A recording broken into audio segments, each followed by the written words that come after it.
तुम्ही जमिनीच्या खाली भुयारात असणारं नरसिंह देवाचं मंदिर पाहिलं आहे का? चला तर मित्रांनो, आज आपण जाणार आहे सांगली जिल्ह्यात असणाऱ्या श्री नरसिंह मंदिराला भेट देण्यासाठी. या मंदिराची विशेषता म्हणजे या देवाला जाण्यासाठी आपल्याला एका भुयारातून खाली उतरावे लागते. तिथं खाली गेल्यानंतर गुडघ्या एवढ्या पाण्यातून आपल्याला मुख्य मूर्तीपर्यंत पोहोचता येते.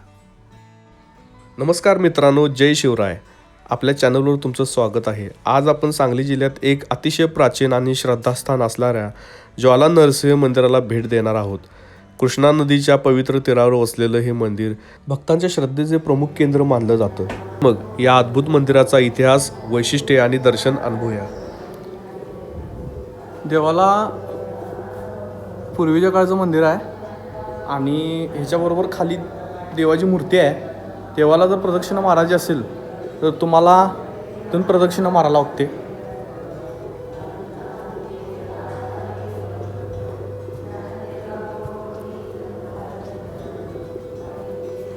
मंदिर परिसरात पोहोचताच शांतता आणि भक्तिमय वातावरण अनुभवायला मिळतं. स्थानिक परंपरेनुसार हे तीर्थक्षेत्र अत्यंत प्राचीन असून ज्वाला नरसिंहाची मूर्ती भरतकालीन ऋषी पराशर यांना दर्शन दिलेल्या स्वरूपाशी संबंधित मानली जाते.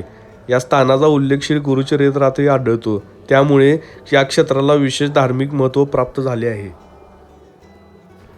या मंदिराची रचना अत्यंत जटिल आणि गुंतागुंतीची केलेली आहे. कारण बाहेरील आक्रमक ज्यावेळी इथं येतील त्यावेळी त्यांना मूळ मूर्ती कुठे आहे हे न समजण्यासाठी या अशा पद्धतीची गुंतागुंतीची व्यवस्था या मंदिरामध्ये केलेली आहे. कारण की मूळ दरवाजा कुठे आहे आणि मूर्ती कुठे आहे हे कळतच नाही. हा जिना नव्याने तयार केलेला आहे इथे मंदिरात जाण्यासाठी. परंतु पूर्वीचा रस्ता हा एका बोगद्यातून खाली उतरावा लागते आणि कृष्णा नदीच्या पाण्यातून चालत जावे लागते. तेव्हाच या मूर्तीपर्यंत पोहोचता येते. या मंदिरात श्री ज्वाला नरसिंहाची मूर्ती अत्यंत आकर्षक आणि दुर्मिळ मानली जाते. नरसिंह भगवानाचा उग्र आणि तेजस्वी अवतार येथे पाहायला मिळतो. अनेक भाविक इथं दूरदूरहून दर्शनासाठी येतात. पूर्वीच्या काळी कित्येक वर्ष हे मंदिर वरून बंद होतं, पण देवाभिषेक, अभिषेक आणि फुलं येण्यासाठी कोणताच मार्ग उपलब्ध नव्हता.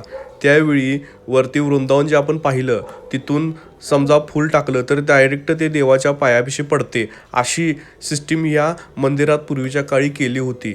आता इथं पाहिलं तर वर एक फूल टाकलं तर ते डायरेक्ट देवाच्या पायाभिषी येऊन पडते.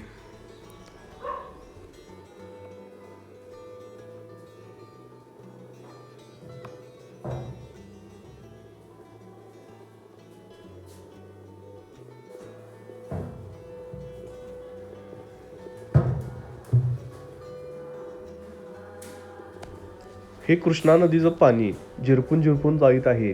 कारण की इथं येण्यासाठी या दरवाजाच्या पलीकडून असणाऱ्या भुयारातून यावे लागत होते आणि त्या भुयारात सतत पाणी असते. जर नदीची पाणी पातळी वाढली तर हा रस्ता कायमचा बंद होतो.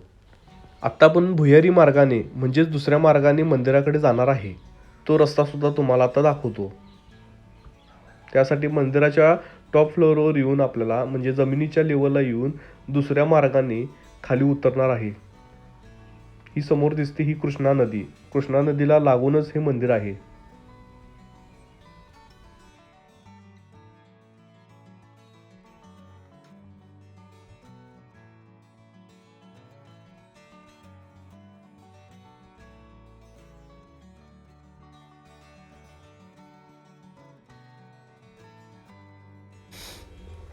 सर्वप्रथम इथून आपल्याला पहिल्या तळमजल्यावर जाता येतं. ही छोटीशी वाट पहिल्या तळमजल्याकडे जाते.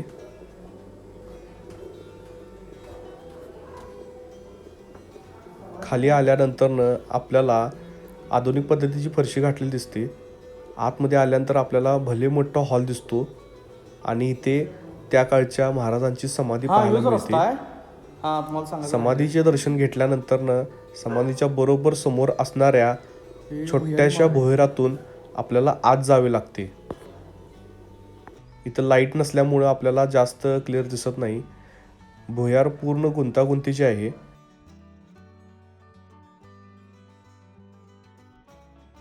ह्यो भुयारी मार्ग आहे डायरेक्ट मंदिराच्या इथनं ओपन होतोय.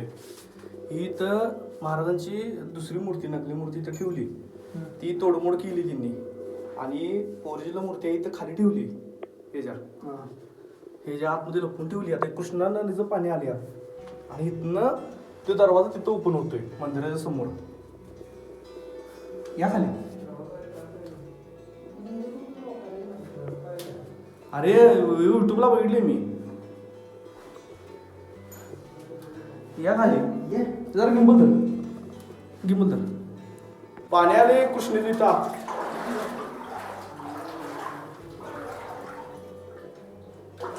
हे बघ, हे पाणी ना इथं येतंय आणि हा दरवाजा आता बंद केला.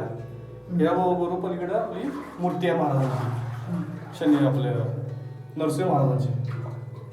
हा इथं या भुयारातनं ठेवलेली होती ती. आता पाणी आहे यात असं. कृष्णानं ते पाण्याची देवल. हे चला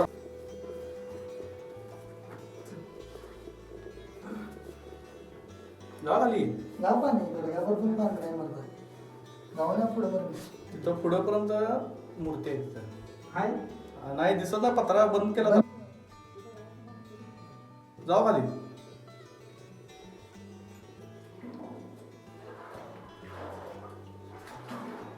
ते मुघलांच्या आक्रमणापासून वाचवण्यासाठी ह्या भुयार काढून इथं आतमध्ये मूर्ती लपवून ठेवली होती.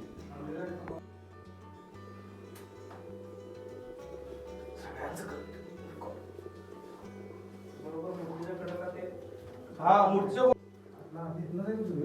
हा इथनं जायत होती. मग म्हातारा लोकांना काढला तिकडनं. महाराजांची समाधी आहे इथं. पहिले पुजारी होती ती ध्यान धारण्याला बसत होती तिथं. हा बरोबर. वरून इथं अशी सिस्टीम केली आहे, इथून डायरेक्ट पादुकांचं दर्शन आपल्याला इथं मिळते. मित्रांनो, तुम्हाला हे मंदिर कसं वाटलं हे कमेंटमध्ये नक्की सांगा. व्हिडिओ आवडला असेल तर लाईक करा, शेअर करा आणि चॅनलला सबस्क्राईब करायला विसरू नका. पुन्हा भेटूया अशाच एका नवीन सुंदर एक ठिकाणासह. जय नरसिंह.